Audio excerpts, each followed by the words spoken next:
बिहार की राजनीति के हॉटकेक बने हुए हैं मुकेश सहनी, वीआईपी पार्टी के सुप्रीमो, सन ऑफ मलाह के नाम से मशहूर।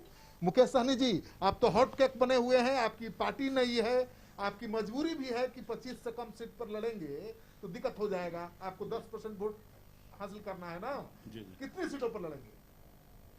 नहीं, अभी वो तो गठबंधन के साथी हमारे जो है वो लोग सब मिलकर डिसाइड करेंगे कितने सीट पे लड़ना है। अब बाकी आपको पता ही है कि बिहार में हमारे 15% वोट है और मजबूती से हम अपने वोट को ला के उपचुनाव में दिखाए भी हैं। तो सबको ये पता है और अति पिछड़ा समुदाय से आते हैं, निषाद समुदाय के बिहार में बड़ी वोट है, बड़ी संख्या में। तो जो भी गठबंधन के साथी हमें जो उचित समझेंगे, और मुझे लगता है कि जितना हमें सीट चाहिए मुझे मिल जाएगा, उसमें कोई किंतु नहीं, परंतु ठीक है, आपका वोट भी ज्यादा है और वो ट्रांसफरेबल भी है, आपने ट्रांसफर करा के दिखाया है। उपचुनाव में, विधानसभा के उपचुनाव में एक सीट पर 25,000 वोट पा लेना कोई मामूली बात नहीं है, लेकिन और उसके कारण एनडीए चुनाव भी हारा। हाँ, उसके कारण इंडिया हारा, आरजेडी जीता। जी, क्या इसका इनाम मिलेगा मुकेश सहनी को महागठबंधन में? निश्चित तौर पे मिलेगा, क्यों नहीं मिलेगा। क्योंकि जो आज देखिए कि आज राष्ट्रीय जनता दल 20 साल पुराना पार्टी है और उनके पास एक आधार वोट है, इसलिए ना आज वो मैक्सिमम सीट पे लड़ रहे हैं, 100+ पे लड़ रहे हैं। तो उसी तरीके से आज हमारे पास भी बेहतर वोट है और ये वोट आज तक इधर उधर होता था, लेकिन अभी एक साथ वीआईपी पार्टी के साथ जुड़ा हुआ है, तो इसका परिणाम इसका जो लाभ है इस समाज को जरूर मिलेगा। जीतन राम मांझी का हश्र आपने देख लिया, उनके पार्टी का सिंबल जब्त हो गया क्योंकि जो मिनिमम वोट लाना चाहिए वो नहीं ला पाए। आपकी पार्टी भी नई पार्टी है, आपको मिनिमम वोट तो लाना ही है, उसके लिए मिनिमम सीटों पर चुनाव लड़ना भी जरूरी है। नहीं, वो चुनाव आयोग से कम सीट पर तो आपकी पार्टी नहीं, वो चुनाव आयोग का रूल है कि अगर आप सिंबल अगर अलॉट कराते हैं तो प्रदेश के जितने भी सीट है उसका 10% सीट पर मिनिमम आपको चुनाव लड़ना है। तो हम लोग पिछले साल भी हमने सिंबल अलॉट किया, तो 40 सीट लोकसभा था, उसमें 4 सीट पे हम लोग लड़े, 3 सीट गठबंधन के तहत लड़े और 1 सीट हम पटना साहिब में नॉमिनेशन करके छोड़ दिए थे। तो 4 सीट हम लोग लड़े। इस बार भी 243 सीट है, तो हमें मिनिमम 25 सीट लड़ना है। उसके ऊपर जो भी हम लोग को गठबंधन के साथी जो मिल जाए तो वो उस हिसाब से हम लोग लड़ेंगे। सीट के लिए 2-4 सीट इधर उधर होगा, उससे हम लोग को बहुत ज्यादा ये नहीं। तो फाइनल है। अरे 25 क्यों भाई, मिनिमम 25 मतलब हमारे गठबंधन के मजबूरी वाली बात नहीं है, तो मिनिमम मजबूरी है ना। हाँ, ये कह सकते हैं कि हमारी मजबूरी है कि 25 तो चुनाव आयोग के अनुकूल लड़ना है, लेकिन इससे नहीं, इससे बेहतर हमें सीट मिलेगा, इसमें कोई किंतु परंतु नहीं है। लेकिन उपेंद्र कुशवाहा कह रहे हैं कि 20 पीना पड़ रहा है, उनकी पार्टी के नेताओं से, जो कुशवाहा नेता हैं जो चुनाव लड़ सकते हैं, उनसे आरजेडी के लोग कांटेक्ट में हैं डायरेक्ट टिकट देने के लिए। ये तो मुझे जानकारी नहीं है, लेकिन उपेंद्र जी का कहने का मतलब ये है कि बिहार के चुनाव में हमें नीतीश जी को हटाना है और इसके लिए हमें जो भी कुर्बानी देना पड़े हम देने के लिए तैयार हैं, और विष भी पीना पड़े तो पियेंगे। तो विष मतलब क्या हुआ कि पार्टी ही तोड़ देंगे आप लोग? नहीं, ऐसा कभी नहीं हो सकता है।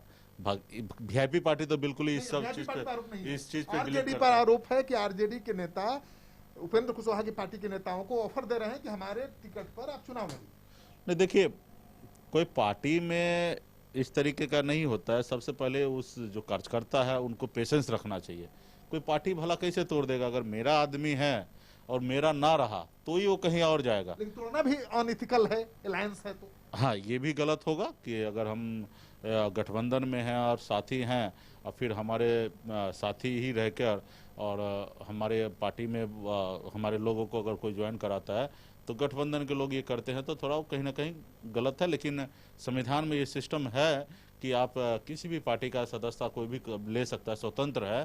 तो इसलिए व्यक्ति स्वतंत्र है तो कहीं भी जा सकता है, लेकिन सहयोगी दोस्त होने के नाते दोस्त को ये नहीं करना चाहिए, मेरा ये है। बाकी किनको सब अपने अपनी राजनीति कर रहे हैं, सब अपनी पार्टी को आगे बढ़ा रहे हैं, तो कौन क्या कर रहा है अभी उस पर हम नहीं कह सकते। समय बहुत कम है मुकेश सहनी जी, जिसके पहले से विधायक हैं जीते हुए, वो तो चुनाव प्रचार में लग गए हैं, लेकिन जो नई पार्टी जैसे आपकी पार्टी है, तो उपेंद्र कुशवाहा की पार्टी में कम विधायक हैं, ठीक है, वो कैसे तैयारी करेंगे जब तक तय नहीं होगा कि सीट कहाँ मिलेगा और कैसे उम्मीदवार? मैं आपको बता दूं कि मेरी बहुत ऐसी सीट पर हमारी तैयारी चल रही है और मैंने अपने जिनको चुनाव लड़ाना उनको ग्रीन सिग्नल भी दे दिया है। हाँ, खाली महागठबंधन का सिटिंग सीट छोड़कर हमें जो लग रहा है कि जो सिटिंग सीट नहीं है, जो एनडीए जीता हुआ सीट है, ऐसे सीट पर हमने चिन्हित किया है और हमारे कई साथी जिनको हमें चुनाव लड़ाना उनको हमने ग्रीन सिग्नल दे दिया, किसी भी हालत में वो सीट हम चाहिए। लेकिन मुकेश सहनी जी, आरजेडी की बहुत ऐसी सिटिंग सीटें हैं जिसको बदलनी पड़ेगी आरजेडी को भी, क्योंकि जेडीयू आरजेडी का अलायंस था, जी जी, अलग कॉम्बिनेशन था। इस बार तो जेडीयू बीजेपी के साथ है, तो कई सिटिंग सीटों पर भी दूसरे दलों को देना पड़ेगा। नहीं ठीक है, वो जब सिटिंग सीट अगर छोड़ेंगे तो फिर उसमें से भी कुछ सीट अगर हम लोग को देना चाहेंगे तो हम लेने के लिए तैयार हैं। लेकिन जो खास करके जेडीयू और बीजेपी जो सीट जीता हुआ सीट है, ऐसे सीट जो 2015 में ना कांग्रेस लड़ा हो और ना राष्ट्रीय जनता दल लड़ा हो, तो ऐसे सीट को हमने चिन्हित किया जो हमारे उपयोग है। और वैसे सीट पर हमने अपने पदाधिकारी को ग्रीन सिग्नल हमने भी दे दिया है और हमारी वो पदाधिकारी उस सीट पर तैयारी भी कर रहे हैं और किसी भी हालत में वो सीट हमें चाहिए, उसमें कोई किंतु परंतु नहीं। माझी जी भाग गए, कितना नुकसान होगा? माझी जी गए, एक पार्टी, 2 पार्टी आ गए हैं लेफ्ट, और मैं अभी भी कहूँगा कि अभी भी नहीं गए हैं, क्योंकि हमारे भी संपर्क में है, कांग्रेस के भी संपर्क में है, बातचीत जारी है।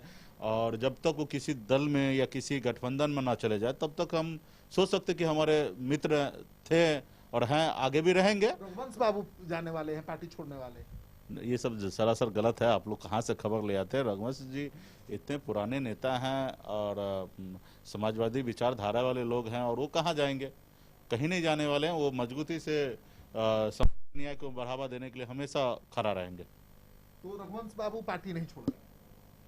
पार्टी छोड़ रहे हैं कि नहीं छोड़ रहे मुझे नहीं जानकारी है। छोड़ेंगे तो नुकसान होगा।